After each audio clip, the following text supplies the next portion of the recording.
আসসালামু আলাইকুম। সবাই কেমন আছেন? আশা করি সবাই ভালো আছেন। আজ আপনাদের জন্য নিয়ে এসেছি গল্পের ৬ম পর্ব। আশা করি গল্পটি আপনাদের ভালো লাগবে। তাহলে চলুন শুরু করা যাক। নীরা ভয় পেয়ে বলে, আমি নীরার হাত ধরে রুমে নিয়ে আসি। নীরা ভয়ে ভয়ে আমার সাথে রুমে আসে। সে ভেবেছে রুমে এনে আমি তাকে আবার মারব। এদিকে আমি নীরাকে রুমে নিয়ে এসে ওর হাত ছেড়ে দিলাম। তারপর ওর সামনে হাঁটু গেড়ে বসে কান্না করে দিলাম। আমাকে এমন করতে দেখে নীরা অবাক হয়ে যায়। চোখ বড় বড় করে তাকিয়ে ভাবে, এ মানুষটা এমন কেন? একটু আগে সবার সামনে আমাকে মারলো, ধমক দিল, আর এখানে আমার সামনে হাঁটু গেড়ে বসে বাচ্চাদের মতো কাঁদছে। আমার কান্না দেখে নীরা থাকতে না পেরে বলে, আরে কি হয়েছে? এমন করছেন কেন? এ মা, আপনি কাঁদছেন কেন? আমি কি মরে গেছি? আমি নীরার কথা শুনে ওর কোমর শক্ত করে জড়িয়ে ধরে বললাম, এরকম কথা আর মুখেও আনবে না। তোমার সাহস কি করে হয়? হ্যাঁ, এরকম কথা আমার সামনে বলছো? আমি মরে যাব তোমার কিছু হলে। আল্লাহ আমার আয়ু নিয়ে তোমাকে বাঁচিয়ে রাখুক। জানো, ও মাইকা যখন বলল তোমার মতো নীল রঙের সালোয়ার কামিজ পরা কোনো মেয়ের অ্যাক্সিডেন্ট হয়েছে, তখন আমার পায়ের নিচে থেকে মাটি সরে গেছে। আমি ভেবেছিলাম তুমিও মায়ের মতো আমাকে একা করে চলে গেছো। আমাকে কখনো একা রেখে যেও না, আমি তোমাকে ছাড়া বাঁচতে পারবো না। নীরা বলে, আমার লাগছে তো। আমি বললাম, সরি জান, আমি বুঝতে পারিনি। নীরা বলে, না ঠিক আছে, অতটাও লাগেনি। আমি যখন নীরাকে ছেড়ে দেই তখনই হঠাৎ নীরা আমাকে জড়িয়ে ধরে। আমিও আর নিজেকে ধরে রাখতে পারি না। ওকে শক্ত করে জড়িয়ে ধরে হাউ মাউ করে কান্না করতে শুরু করি। নীরা আমাকে বাধা না দিয়ে আমার মাথাটা শক্ত করে চেপে ধরে ওর বুকের সাথে। কান্না করলে মানুষের মন হালকা হয়, মনের ভিতরে জমে থাকা দুঃখ কিছুটা কম হয়। তাই হয়তো নীরা আমাকে বাধা দিচ্ছে না। ঠিক তখনই মনিরা মীর বলে ডেকে রুমে ঢুকে পড়ে। আসলে এত টেনশনের ভিতরে দরজা লাগাতেই ভুলে গিয়েছিলাম। মনিরাকে আসতে দেখে নীরা তাড়াতাড়ি করে আমাকে ছাড়তে গেল, কিন্তু আমি আরো শক্ত করে জড়িয়ে ধরি। নীরা বলে, কি হচ্ছে? আপনার মনিরা এখানে তো। আমি নীরার কথা শুনে ওর কোমর জড়িয়ে বুকের সাথে জাপটে ধরি। তারপর নীরার কানে কানে ফিসফিসিয়ে বললাম, আমার বুকে শুধু নীরা আছে, অন্য কোনো নারী নয়। তারপর মনিরাকে উদ্দেশ্য করে বললাম, মনিরা, রুমে ঢোকার আগে তোর নক করে ঢোকা উচিত ছিল। মনিরা বলে, সরি, আমি আসলে বুঝতে পারিনি। তখনকার ব্যবহারের জন্য তোদের কাছে মাপ চাইতে আসলাম। নীরা এবার জোর করেই আমার কাছ থেকে নিজেকে ছাড়িয়ে নেয়। নীরা বলে, আরে না না মনির আপু, আমি কিছু মনে করিনি। আপনি তো আমার বড় বোনের মতন। আসুন না, ওখানে দাঁড়িয়ে আছেন কেন? মনিরা বলে, না থাক, দরকার নেই আর ভিতরে যাবার। আমি কাল চলে যাচ্ছি মীর। নীরা বলে, কেন আপু, আপনি বাসায় যাবেন কেন? আজ যা হয়েছে আমি তার জন্য আপনার কাছে মাপ চাইছি। আমি বললাম, নীর, কি হচ্ছেটা কি? তুমি কেন ওর কাছে মাপ চাইছো? ওর যদি এখানে থাকতে ভালো না লাগে তো ওকে জোর করে রাখার কোনো দরকার নেই। মনিরা ন্যাকা কান্নার সুরে বলে, আমার ভুল হয়ে গেছে মীর, আমাকে মাফ করে দে। এমনটা আর কোনো দিনও হবে না। আমি বললাম, আর হয় না মনিরা, তুই তোর লিমিট ক্রস করেছিস, এ ভুলের মাফ হয় না। মনিরা বলে, তুই না আমাকে ভালোবাসিস, আমার একটা ভুল মাফ করতে পারবি না?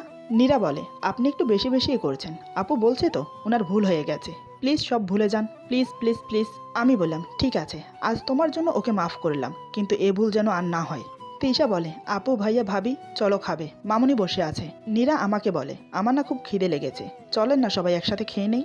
আমি বললাম, তোরা যা, আমি আর নীর আসছি। মনিরা মনে মনে বলে, আচ্ছা ঠিক আছে। তুমি ভাবতেও পারছো না নীর, আজ তুমি আমাকে আটকে নিজের কি ক্ষতিটা ডেকে নিলে। আজকের সবটার শাস্তি তোমাকে পেতেই হবে। তিলে তিলে ভালোবাসার মানুষটাকে কাছে পেয়েও না পাওয়ার যে যন্ত্রণা, এবার তুমি বুঝবে, হারে হারে বুঝবে। এদিকে মনিরাকে ভাবনায় ডুবে থাকতে দেখে তিশা বলে, কি গো মনির আপু, কি ভাবছো এত? চলো। মনিরা বলে, হ্যাঁ চলো। আমি বললাম, যান, চেঞ্জ করে আসো। আমিও চেঞ্জ করে নিই। নীরা চুপচাপ ওয়াশরুমে চলে যায়। ওয়াশরুমে গিয়ে মনিরা 14 গোষ্ঠী উদ্ধার করতে থাকে। নীরা একটু জোরেই বলে, ওই শাকচুন্নি, তুই কি বললি? তুই না আমাকে ভালোবাসিস? ওই রাক্ষসী, তুই জানিস না ওর বউ মানে আমি এখনো জলজ্যান্ত বেঁচে আছি? কোন সাহসে তুই ওকে ভালোবাসার কথা বলিস? ও শুধু আমাকে ভালোবাসবে, শুধু আমাকে, বুঝলি রাক্ষসী? ওর দিকে তাকালেও না তোর চোখ তুলে নেব, বুঝলি মনিরা শাকচুন্নি? ওয়াশরুম থেকে নীরার কথার আওয়াজগুলো আমার কানে আসছে, তবে স্পষ্টভাবে বুঝছি না ও কি বলছে। এটা বুঝতে পারছি মনিরাকে নিয়ে কিছু বলছে। আমি বললাম, কি গো নীর পাখি, তোমার হলো? নীরা বলে, আসছি। নীরা ওয়াশরুম থেকে বেরিয়ে আসলে আমি বললাম, তুমি ওয়াশরুমে কি কি বিড়বিড় করছিলে নীর পাখি? নীরা আমার কথা শুনে থতমত খেয়ে যায়। সে আমতামতা করে বলে, কই কিছু না তো। আপনি একটু বেশিই শুনেন, তাড়াতাড়ি ফ্রেশ হয়ে আসুন। আমি আর কিছু বললাম না, ফ্রেশ হতে ওয়াশরুমে চলে গেলাম। তারপর আমি আর নীরা খাবার খেতে নিচে নেমে আসি। এসে নীরা খেয়াল করলো তিশার পাশে একটা চেয়ার ফাঁকা আর মনিরার পাশে একটা চেয়ার ফাঁকা। আমি মনিরের পাশের চেয়ারে বসতে যাব, ঠিক তখনই নীরা আমার পায়ের উপর জোরে পা তুলে দেয়। আমি বললাম, নীর পাখি, কি করছো? এদিকে নীরা আমার কথা না শুনে ইশারায় তিশাকে মনিরার পাশে এসে বসতে বলে, কিন্তু তিশা ওঠে না। ও নীরার কথা না বোঝার ভান করে চুপচাপ বসে থাকে। তিশা মনে মনে বলে, আমি ঠিক বুঝেছি ভাবি, তুমি ভাইয়াকে মনিরার পাশে বসতে দেবে না, কিন্তু আমি তো সেটা হতে দেব না। আমি চাই তুমি নিজের অধিকার নিজে আদায় করে নাও। এভাবে আর কত দূরে সরে থাকো দেখি তো আমি, এই বলে মনে মনে হাসে। এদিকে মনিরা আমার হাত ধরে ওর পাশে বসিয়ে দেয়। নীরা এটা দেখে রেগে যায়। নীরা মনে মনে বলে, এই গাছ পেতনি, তুই আবার আমার বরের হাত ধরেছিস? তোর লজ্জা শরম নেই? একটু আগেই তো এই হাতে ঠাস করে একটা খাইলি। হায় আল্লাহ, মেয়ে মানুষ এত বেহাইয়া কেমনে হয়? আমারটাকে দেখো। নাচতে নাচতে গিয়ে ওর পাশে বসলো। দেখে নেব তোকে। বাবা বলে, কি রে মা, বস, দাঁড়িয়ে আছিস কেন? নীরা বলে, বসছি বাবা। এই বলে নীরা গিয়ে তিশার পাশে বসে পড়ে। তারপর নীরা বিড়বিড় করে বলে, খাচ্চর বাইয়ের খাচ্চর বোন, ইচ্ছে করছে তিনোটাকে গাছের মগডালে বেঁধে রাখি। তিশা বলে, ভাবি তুমি খাচ্ছ না কেন? কি ভাবছো এত? নীরা ফিসফিস করে বলে, তুমি আমার কথা শুনলে না কেন? তিশাও ফিসফিস করে বলে, তুমি আমাকে আবার কখন কি বললে? নীরা বলে, কিছু না, খাও। বাবা আমাকে উদ্দেশ্য করে বলে, শুনলাম তুমি নাকি অফিসে যাচ্ছ। তিশা বলে, যাচ্ছে না, ভাবির টেপে যাচ্ছে। বাবা বলে, তা এই পরিবর্তন কি কিছুদিনের নাকি পার্মানেন্টলি? নীরা বলে, পার্মানেন্টলি বাবা। আমি নীরার দিকে তাকিয়ে আছি অবাক হয়ে। এদিকে বলে আমাকে ভালোবাসে না, আমাকে স্বামীর অধিকার দেবে না, কিন্তু আবার দেখে আমার সব কাজে সব ব্যাপারে দায়িত্ব নিয়ে করছে। বুঝলাম না ওর মতলব কি।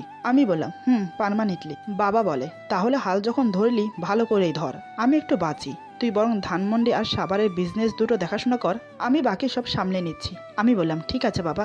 বাবা বলে, আর আমি ভাবছি সামনের মাসে তোদের বিয়েটা আবার দিতে, তোরা কি বলিস? মা বলে, এটা তো খুব ভালো কথা, তাহলে খুব মজা হবে। আমার একমাত্র ছেলের বিয়ে, আমি খুব আনন্দ করব। তিশা বলে, থাক মামনি, আর বেশি লাফিয়েও না। দেখা যাচ্ছে তোমার ছেলে আবার এমন কিছু করেছে যে তোমার ওই আনন্দ না মাটি হয়ে যায়। আমি বললাম, চুপ করবি নাকি কানের নিচে খাবি? তিশা বলে, হ্যাঁ হ্যাঁ, ওটাই তো ভালো পারিস। বাবা বলে, আচ্ছা তোমরা থাকো, আমার খাওয়া শেষ। মা বলে, আমারও হয়ে গেছে। এই বলে বাবা আর মা উঠে চলে গেল। তিশা বলে, ভাবি কি হলো, তুমি খাচ্ছ না কেন? জানি না। এ কথা শুনে নীরার কি হলো। নীরা তিশার মুখে মুঠোভর্তি ভাত নিয়ে জোর করে ঢুকিয়ে দিল। নীরা বলে, চুপচাপ খাও, কথা বলবে না একদম। তিশা মুখ ভর্তি ভাত নিয়ে আউ আউ করছে, কোনো কথাই বলতে পারছে না। এটা দেখে আমি হাঁ হয়ে তাকিয়ে আছি। নীরা তিশাকে বলে, চুপ। আমি বললাম, তুমি ওর সাথে এমন করছো কেন? নীরা বলে, আপনি চুপ করে খান, কোনো কথা বলবেন না। আমি অবাক হয়ে বললাম, আমি আবার কি করলাম? এই সুযোগে মনিরা আমার হাত ধরে বলে, আমাকে মাফ করে দাও না মীর। আমি বললাম, তোর আবার কি হলো? তুই আমাকে তুমি করে বলছিস কেন? এটা দেখে নীরা রাগে বিড়বিড় করে বলে, বল শাকচুন্নি, তুমি কেন আমার কোলে গিয়ে বসো না কুত্তি? মনিরা বলে, এমনি বলতে ইচ্ছে করলো। তিশা এতক্ষণ পর মুখের ভাত শেষ করে বলে, ভাবি পানি খাইয়ে দাও। নীরা বলে, নিজের হাতে নিয়ে খাও। তিশা বলে, নিজের হাতে এত সুন্দর করে ভাত খাইয়ে দিলে আর পানি খাইয়ে দেবে না? এই কথা শুনে নীরা তিশাকে পানি খাইয়ে দিল, আর চোখে আমাকে দেখছে। আমি কেমন করে মনিরার সাথে হেসে হেসে কথা বলছি সেটা। মনিরা বলে, সত্যি করে বল, আমার উপর রাগ করিসনি? আমি বললাম, না। নীরা আবার বিড়বিড় করে বলে, বাদর বেটা, তুই কি রে, গিরগিটির মতো রং পাল্টাচ্ছিস? কিছু বলি না তাই পাট নিয়ে যাচ্ছিস, যখন ধরবো না বালি দিয়ে চেপে ধরবো, ব্রহ্মদৈত্য একটা। মনিরা বলে, মীর চল ছাদে যাই। এই কথা শুনে নীরা এবার তিশাকে ঝাড়ি দিয়ে ওঠে। নীরা বলে, এত সময় লাগে কেন খেতে? খেতে বসছো নাকি টকশো করতে বসছো, যত সব। এই বলে নীরা উঠে চলে গেল। তিশা অবাক হয়ে বলে, যাব বাবা, আমি আবার কি করলাম, আমাকে কেন বকলো? আমি মুচকে এসে মনে মনে বলি, নীরপাখি, কেন যে মনের কথাটা বলো না? তুমি যে আমাকে ভালোবাসো, তুমি কি তা জানো? দেখি আর কতদিন তুমি চুপ থাকতে পারো। তারপর তিশাকে উদ্দেশ্য করে বললাম, তোকে কিছু বলেনি, তুই যা ঘুমিয়ে পড়। মনিরা তুইও যা। মনিরা বলে, আমার রুমের লাইটটা জ্বলছে না, একটু দেখ না। আমি বললাম, ঠিক আছে চল। এদিকে নীরার রুমে গিয়ে আমার জন্য অপেক্ষা করতে থাকে, কিন্তু আমি আসছি না। অনেকক্ষণ অপেক্ষা করার পর যখন দেখে আমি আসছি না, তখন আমাকে খুঁজতে বের হয়, কিন্তু কোথাও আমাকে না দেখে মনিরার রুমে আসে। এসে দেখে আমি দাঁড়িয়ে আছি আর মনিরা আমার হাত ধরে কিছু বলছে। এটা দেখে নীরার রাগ বেড়ে যায়। সে রুমে প্রবেশ করে আমার হাত ধরে টানতে টানতে রুমে নিয়ে যায়, তারপর আমাকে বিছানায় বসিয়ে দেয়। নীরা বলে, একটা কথাও নয়, এখন যদি আপনি না ঘুমান তো আমার থেকে খারাপ কেউ হবে না। নীরার রাগে চেহারা দেখে আমি তো অবাক। যে মিরাজ কিনা সবাইকে ঝাড়ি আর রাগ দেখে দমিয়ে রাখে, আজ সেই মিরাজ কিনা তার ভালোবাসার মানুষের কাছে ঝাড়ি খাচ্ছে। আমি নীরার ঝাড়ি খেয়ে চুপচাপ শুয়ে পড়ে বললাম, নীরপাখি, তুমি ঘুমোবে না? নীরা বলে, আমার কথা কারোর ভাবতে হবে না, একটা কথা না বলে চুপচাপ ঘুমান, একটা শব্দও যেন না হয়। আমি নীরার কথা শুনে ওকে টেনে বুকে জড়িয়ে ধরে বললাম, চুপচাপ থাকতে হলে যে আমার নীরপাখিটাকে আমার বুকে থাকতে হবে। নীরা বলে, ছাড়েন আমাকে, একদম আমার কাছে আসবেন না। যার কাছে ছিলেন তার কাছে যান, আমার কাছে কেন আসছেন? হ্যাঁ। আমি নীরাকে আরও রাগানোর জন্য বললাম, ওর কাছেই তো ছিলাম, তুমিই তো টেনে নিয়ে আসলে। ঠিক আছে, তাহলে ওর কাছেই যাই। উঠতে উঠতে বললাম। নীরা বলে, একদম উঠবেন না, চুপচাপ ঘুমান। আমি বললাম, তাহলে যে আমার বুকে এসে জড়িয়ে ধরতে হবে আমাকে? নীরা বলে, পারবো না। আমি বললাম, তাহলে আমি। এটা বলতে নীরা আমার বুকে মাথা দিয়ে জড়িয়ে ধরে ঘুমালো। বাঙালিদের একটি প্রবাদ সত্যি বটে, বাঙালি মেয়ে আর যাই করুক, নিজের স্বামীর ভাগ কাউকে দেবে না। সে যেমনই হোক, হোক সে গুন্ডা, হোক না সে বদমাশ, হোক না সে চোর ডাকাত, যেমনই হোক, বাঙালি মেয়েরা নিজের ভালোবাসা দিয়ে স্বামীকে আগলে রাখতে চায়। তার ভালোবাসা দিয়ে স্বামীর বাজে অভ্যাসগুলো ছাড়িয়ে তাকে ভালো মানুষ করে আপন করে নিতে চাই। এই হচ্ছে বাঙালি। আমি মনে মনে হেসে বললাম, নীরপাখি, আমাকে ছেড়েও দিচ্ছ না, আবার ধরেও রাখছো না। কোন জ্বালায় যে রাখছো আমাকে কে জানে। দেখি কতদিন এভাবে থাকো। তোমার ভালোবাসা আমি তো জয় করেছি, তোমার মুখ দিয়েই তা স্বীকার করাবো। আমি মনে মনে এসব ভাবছি। নীরা আমার বুকের মাঝে উসখুস করছে। আমি বললাম, কি হলো, এমন করছো কেন? তোমার কি ঘুমোতে সমস্যা হচ্ছে? ছেড়ে দেবো? নীরা আমার বুক থেকে মাথা তুলে আমার দিকে তাকায়, আমার চোখে চোখ রেখে বলে, ঘুম আসছে না। আমি বললাম, কেন, ঘুম আসছে না কেন? নীরা বলে, কি করে আসবে, দুপুর থেকে রাত 11টা পর্যন্ত দোলনায় বসে ঘুমিয়েছি, এখন আবার ঘুম আসে? আমার ঘুম আসছে না। আমি বললাম, তাহলে বলো কি করব, কি করলে তোমার ঘুম আসবে? নীরা বলে, আমি জানি না, আপনি ঘুমিয়ে পড়ুন, সারাদিন অফিস করে এসেছেন, আপনি নিশ্চয়ই অনেক ক্লান্ত। আমি বললাম, আমি তো ক্লান্তই বটে, তার চেয়ে বেশি ক্লান্ত করে দিয়েছো তুমি আমাকে। আজ তো ধরতে গেলে তুমি আমাকে মেরেই ফেলেছিলে। নীরা বলে, আমি আবার কি করলাম? আপনারা আমাকে ভালোভাবে বাড়ির ভিতরে না খুঁজে বাইরে খুঁজতে চলে গেছেন, এটা কি আমার দোষ? উল্টো আপনি আমাকে মারলেন। আমি বললাম, মেরেছি, বেশ করেছি। তুমি যে আমাকে জিন্দা মেরে ফেলতে চেয়েছিলে সেটার কি হবে? তুমি জানো আমি কতটা কষ্ট পেয়েছি? বুঝবে কি করে? তুমি তো আমার জায়গায় নেই, তুমি তো তোমার জায়গায়। আমার জায়গায় থাকলে বুঝতে পারতে আমি তোমাকে কতটা ভালোবাসি। তোমাকে হারানোর ভয় সবসময় আমাকে কুরে কুরে খায়। নীরা বলে, হয়েছে, আর বলতে হবে না, রাত অনেক হলো, আপনি ঘুমিয়ে পড়ুন। আমি বললাম, তুমি কি করবে? নীরা বলে, কি আর করব, চেষ্টা করে দেখি ঘুম আসে কিনা। আমি বললাম, ছাদে যাবে? নীরা বলে, তখন মনির আপু বলেছিল ছাদে যাওয়ার জন্য, আপনি যাননি, এখন আমাকে নিয়ে গেলে দেখলে কিছু মনে করবে না? আমি বললাম, তুমি বারবার মনিরার কথা কেন বলো, বলো তো? দেখো নীরপাখি, হয়তো মনির আমাকে ভালোবাসে, হয়তো বলছি কেন, ও আমাকে সত্যিই ভালোবাসে, কিন্তু আমি তো ওকে ভালোবাসি না। আমার একমাত্র ভালোবাসা শুধু তুমি, তোমার জন্য আমি আমার জীবনটাও দিতে পারি। আমি জানি মনির আমার আশেপাশে থাকলে তুমি সহ করতে পারো না। নীরা বলে, এটা আপনাকে কে বলল? আপনি ভুল ভাবছেন, মনির আপু আপনার আশেপাশে কেন, আপনাকে জড়িয়ে ধরলেও আমার কিছু যায় আসে না। আমি মুচকি হেসে বললাম, নীরপাখি, আমি সবই বুঝি, চলো ছাদে যাই। এই বলে দুজন ছাদে এলাম, তারপর মাদুরা বিছিয়ে নীরাকে শুতে বললাম। সে আমার কথা মতো শুয়ে পড়লো। আমি তার হাতের উপর মাথা রেখে শুয়ে পড়লাম।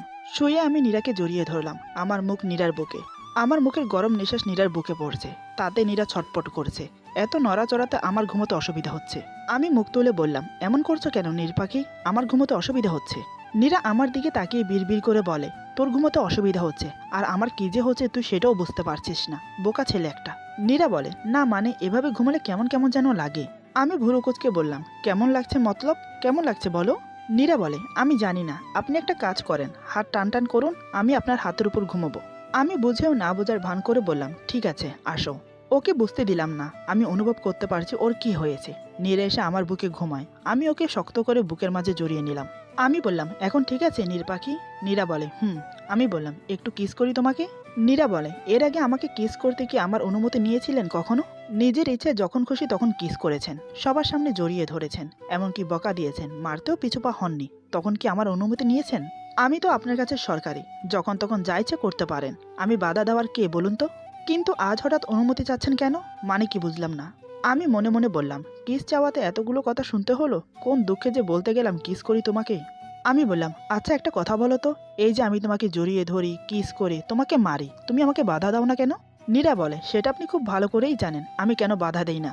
প্রথম কারণ হলো আমি আপনার সাথে পেরে উঠব না, বাধা দিতে গেলে আপনি আমাকে মারবেন।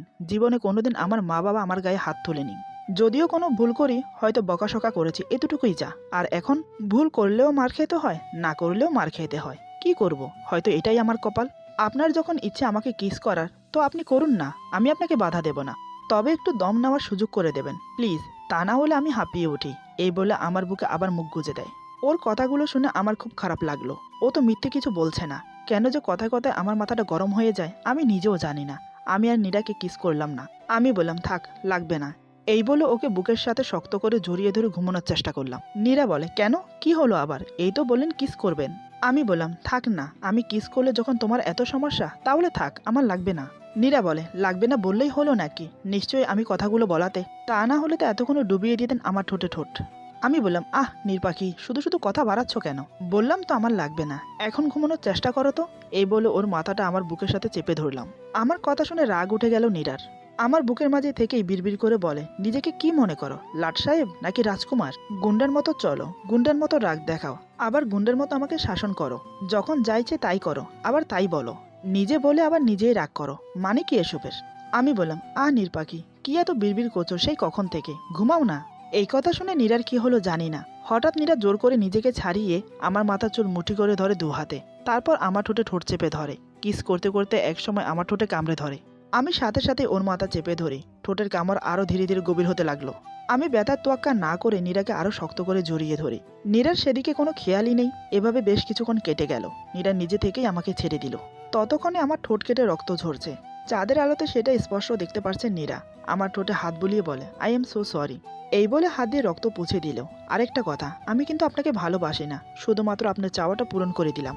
এই বলে আবার আমার বুকে মাথা গুজে জড়িয়ে ধরে আমাকে। আমি ওর কথার উত্তর দিলাম না, ওকে জড়িয়ে ধরে ঘুমানোর চেষ্টা করলাম। নীরা কখন ঘুমিয়েছে বুঝতে পারিনি। সকালে আমার ঘুম ভাঙে রোদের ছটা চোখে এসে পড়াতে। শুধু আমার না, নীরার চোখে মুখেও রোদ এসে পড়েছে। মেয়েটা বাচ্চার মতো আমাকে আঁকড়ে ধরে ঘুমিয়ে আছে। আমি মুগ্ধ নয়নে ওকে দেখে যাচ্ছি। প্রায় আধা ঘন্টা পর ঘুম ভাঙে নীরার। সে চোখ মেলেই দেখে আমার বুকে ঘুমোচ্ছে, আর আমি ওকে শক্ত করে জড়িয়ে ধরে ওর মুখের দিকে তাকিয়ে আছি। নীরা বলে, কি দেখছেন এভাবে? আমি বললাম, আমার নীর পাখিটাকে। নীরা বলে, আমাকে দেখার কি আছে? আমি বললাম, তুমি কি করে জানবে এই মুখটার মধ্যে আমার দুনিয়া আছে? হঠাৎ নীরা বলে, আচ্ছা আমি যদি এখন মরে যাই তাহলে কি আপনার দুনিয়া থেমে যাবে? এই কথা শোনার সাথে সাথে আমার মাথা আবার গরম হয়ে উঠল। মেয়েটা বারবার মরার কথা কেন বলে? ও জানে না এটা শুনলে আমার বুকের ভেতর কেমন ঝড় উঠে? আমি কথাটা শুনে নীরাকে নিজের কাছ থেকে ছাড়িয়ে মাদুরের ওপর ধাক্কা দিয়ে ফেলে দেই। তারপর কিছু না বলে হনহন করে নিচে নেমে আসি।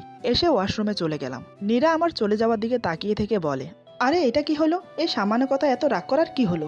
এই বলে আমার পিছু পিছু নিচে নেমে আসে। আমি ওয়াশরুম থেকে রুম থেকে বের হয়ে গেলাম। নীরার দিকে তাকালাম না পর্যন্ত। মেয়েটা আমাকে ভাবে কি সব সময়? যখন তখন মরার কথা বলে আমাকে ভয় পাইয়ে দেয়। নীরা বলে, আজব ছেলে তো, এই কাছে টানে এই ছুঁড়ে ফেলে দেয়। এই বলে ফ্রেশ হওয়ার জন্য ওয়াশরুমে চলে যায়। ফ্রেশ হয়ে এসে ড্রেসিংয়ের সামনে দাঁড়িয়ে শাড়ি পরতে থাকে। নীরার চুল থেকে টপ টপ করে জল পড়ছে। নীরা আনমনা হয়ে শাড়ি পরে চলেছে। এদিকে যে কেউ একজন নীরার দিকে অপলক চোখে তাকিয়েছিল সেটা নীরা খেয়াল করেনি। দরজাটা খোলাই ছিল। আমি উপরে উঠে দেখি কেউ একজন দরজার কাছে দাঁড়িয়ে নীরাকে দেখছে। এটা দেখার সাথে সাথে আমার চোখ রক্তবর্ণ ধারণ করলো। রাগের চোটে হাত পায়ে তালু জ্বলতে লাগলো। আমি দৌড়ে রুমে এসে নীর বলে চিৎকার করে উঠি। আমার চিৎকার শুনে নীর মাথা তুলে তাকিয়ে দেখে বড়সড় ধাক্কা খায়। নীরার সামনে দরজায় হেলান দিয়ে একটা ছেলে দাঁড়িয়ে আছে, আর আমি নীরার সামনে দাঁড়িয়ে ওর দিকে বিস্ফারিত দৃষ্টিতে তাকিয়ে আছি। আমাকে দেখে নীরার মনেই নেই যে ও শাড়ি পরেছিল, আর ছেলেটা এখনও ওইভাবেই নীরাকে দেখে যাচ্ছে। নীরা কি করবে বুঝতে না পেরে আমাকে জড়িয়ে ধরে। আমি ছেলেটির দিকে তাকানো মাত্রই ছেলেটি চলে যায়। আমি নীরাকে বিছানায় ধাক্কা মেরে ফেলে দিয়ে দরজা নক করে দিই। নীরা ভয়ে ভয়ে বলে, আমি আসলে দেখিনি ওই ছেলেটা এখানে দাঁড়িয়ে আছে, আমি তো শাড়ি পরাতে ব্যস্ত ছিলাম। আমি চেঁচিয়ে বললাম, কি হচ্ছিল কি এটা? হ্যাঁ, চোখে দেখো না চেঞ্জ করার সময় যে দরজা লক করতে হয় সেটা বাচ্চারাও জানে, আর তুমি জানো না? ইডিয়েটের মতো সবসময় না করলে হয় না? কত জ্বালাবে তুমি আমাকে? নীরা বলে, আমি সত্যিই দেখিনি। আমি বললাম, কি দেখো নাই? হ্যাঁ, কি দেখো নাই? সবাইকে দেখাতে চাও তুমি খুব সুন্দরী? নীরা বলে, আপনি ছাড়া রুমে কোনো ছেলে আসে না আসে তা আমি কি করে জানবো? আর আপনি আমাকে কি ভাবেন? হ্যাঁ, আমি আমার শরীর বাইরের মানুষকে দেখিয়ে বেড়াই? আমি বললাম, তাছাড়া কি? হ্যাঁ, কেউ এতটা বেখেয়ালে কি করে হয়? সামনে কেউ দাঁড়িয়ে থাকলে দেখা যায় না? আমি চাই আমার নীরকে শুধু আমি দেখব, শুধু আমি, কিন্তু তুমি? নীরা বলে, আমি কি? আমি বললাম, তুমি কি সেটা তুমি নিজেই জানো। বারবার আমার কথা অমান্য করো কেন? এমন করো তুমি বলো তো? আমাকে জ্বালিয়ে কি মজা পাও তুমি? আমার চিৎকার শুনে নীরা কান্না করে দেয়। আমি বললাম, একদম চুপ, চোখ থেকে এক ফোঁটা জল যেন মাটিতে না পড়ে। কিছু বললেই নেকা কান্না, থাপ্পড় মেরে না তোমার দাঁত ফেলে দেবো আমি। নীরা কান্না করতে করতে বলে, সব দোষ কি আমার? ওই ছেলেটার কি কোনো দোষ নেই? আমি বললাম, হ্যাঁ, ওর কোনো দোষ নেই, সব দোষ তোমার। শাড়ি পরার সময় খেয়াল ছিল না মানুষ ঘরে কাপড় চেঞ্জ করে দরজা লক করে, আর তুমি? তোমার কি কমন সেন্স বলতে নেই? সব জানো, আর এটা জানো না কাপড় চেঞ্জ করতে হলে ঘুমোতে হলে দরজা লক করতে হয়। আর কতবার বলবো নীর, আমার রাগ উঠিও না। আমি নিজেকে কন্ট্রোল করতে পারি না। তুমি জানো ও তোমাকে কেমন বাজে দৃষ্টিতে দেখছিল? নীরা বলে, আপনি আর তার চেয়ে কম কি? এবার আমার মেজাজ গেল বিগড়ে। আমি ছুটে গিয়ে ওর চুলের মুঠি চেপে ধরে ওর মুখের উপর ঝুঁকে পড়ে বললাম, একদম বাজে কথা বলবে না। আমি যদি ওই ধরনের ছেলে হতাম তাহলে তুমি এতক্ষণ এই অবস্থায় থাকতে না। তোমার শরীরের প্রতিটা অঙ্গ প্রত্যঙ্গ আমার নখদর্পণ হতো। আমি ভালোবাসার কাঙ্গাল হতে পারি, কিন্তু মেয়ে আসক্ত পুরুষ নই। এই বলে আমি নীরাকে ছেড়ে দিলাম। তারপর হঠাৎ যা করলাম তা দেখে নীরা আশ্চর্য হয়ে যায়। পলকেই ওর কান্না বন্ধ হয়ে যায়। ও হাঁ হয়ে আমার মুখের দিকে তাকিয়ে থাকে, ভাবতে পারছে না সে কি বলবে বা কি করবে। এরপর যা হলো। আজকের গল্প এখানে সমাপ্ত। গল্পের বাকি অংশ পেয়ে যাবেন আগামী পর্বে। আশা করি সবাই ভালো থাকবেন, সুস্থ থাকবেন। আল্লাহ হাফেজ।